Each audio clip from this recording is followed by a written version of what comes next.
Good morning. So today I have Teddy with us, who works for Prescriptive Data Solutions, which is a technology consulting firm focused specifically on data, ensuring that it is accessible, available, and protected for everyone. They provide specific infrastructure for backup and recovery, which is something that's very important, especially with the cybersecurity breaches that is currently going on. Every time you turn on the news, you're just like, oh, this is what happened. So let's welcome Teddy, who will tell us about cybersecurity, about his experience, and about what he's learned throughout his journey. Hi, Teddy. How are you doing today? I'm doing well. Thank you for having me. Of course, Terry. So, Terry, can you tell us about where you're currently working, what your role is? Sure. So I'm the president of Prescriptive Data Solutions. I'm also one of the co-founders. So Prescriptive Data Solutions started about 4 years ago. And at this kind of stage in the company, that means that I wear a lot.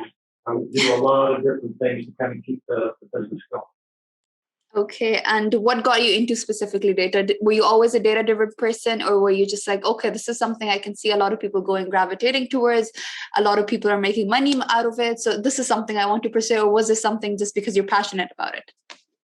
So I would say early on, I got into information technology just generally because I saw that there was a path there to earn a living. And early on, went down a number of different areas through different certifications, focusing on Microsoft, working on networking, and I wasn't really sure where I was going to go. And then sort of organically ended up going down a path that was really around data, data storage, and data management, those types of things, and got to where I was pretty good with it, and I developed a good network with people that I knew that were also very good with it.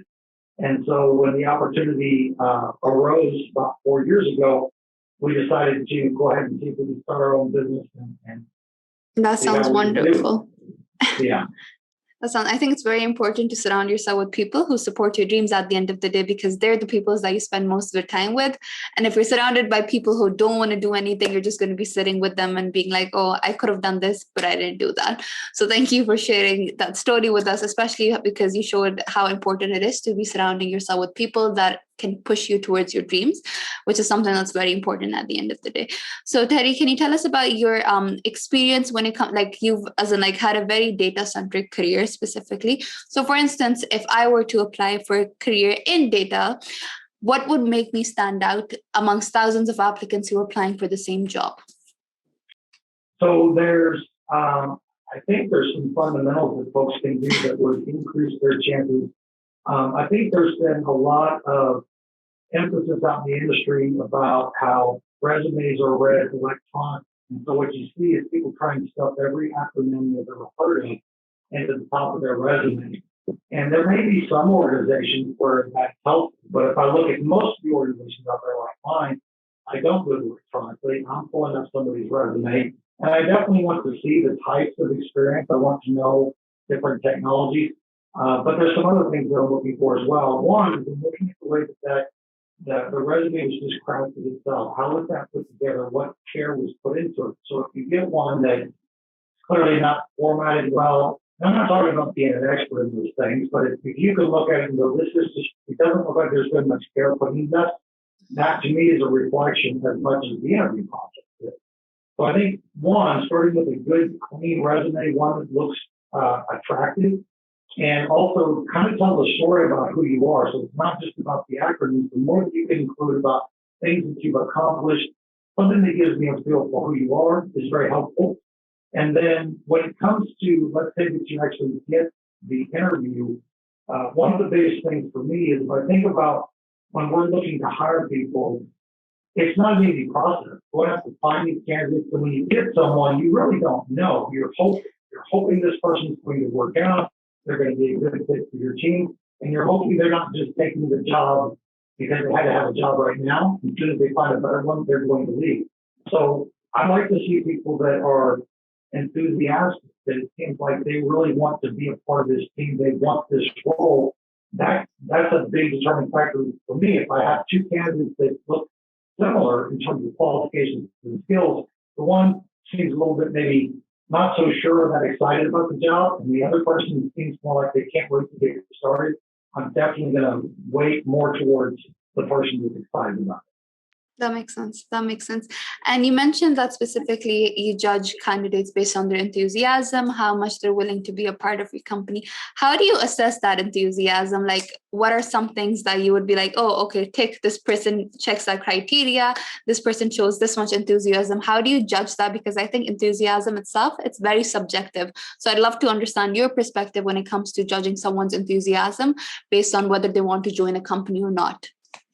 Sure. I think it certainly is subjective. One of the things I look for is I like a follow-up email, right? A thank you email expressing interest in the role and the position. It doesn't take but a few minutes to put together an email just to say thank you. I think if the person, when you're talking to them, if they can find some way to work in something that they know about my organization or they know about my industry, that indicates to me that they probably did a little research. Maybe they hit the website, prepared ahead of time, which I kind of take as some sort of enthusiasm. If they didn't bother to look at it, if I talk to them and they don't really understand what it is we do, it makes me feel like, well, I'm probably one of 10, 15 different people they're talking to, and maybe this isn't that important to them. Whereas somebody that has those things, they bring those. That's a good sign. I think the other ones are just normally what you would expect, and it's hard because some people are not naturally talkative and whatnot, but it's helpful if someone is smiling, if somebody, is responsive, if their answers are not just short little statements, but they can actually tell a story.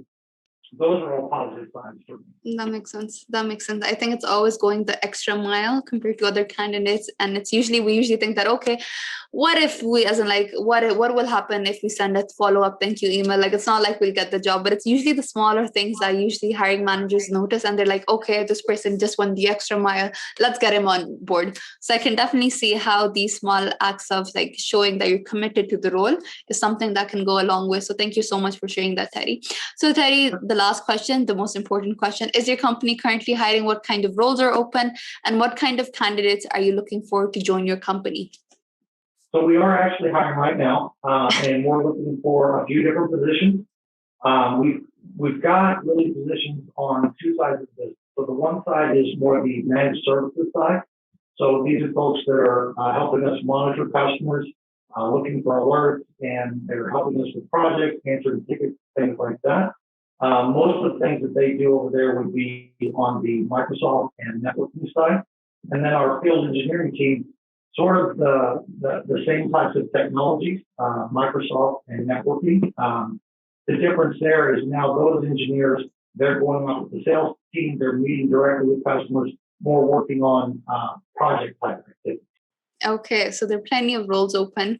There are a lot of skills that you're looking for. So I can definitely see a lot of people would be interested in that. And I think specifically when it comes to technology specific roles, it's a very niche industry. So you need to have someone that are very specialized in those specific skills, but as well as someone who can communicate, because at the end of the day, how you present the product to the audience, because they're the buyers, is something that's very important. So I can definitely see that.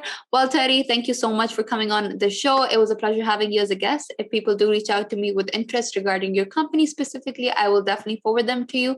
But thank you so much for sharing your insights about your experience, how you've decided to be a part of this company, and how far this company has grown.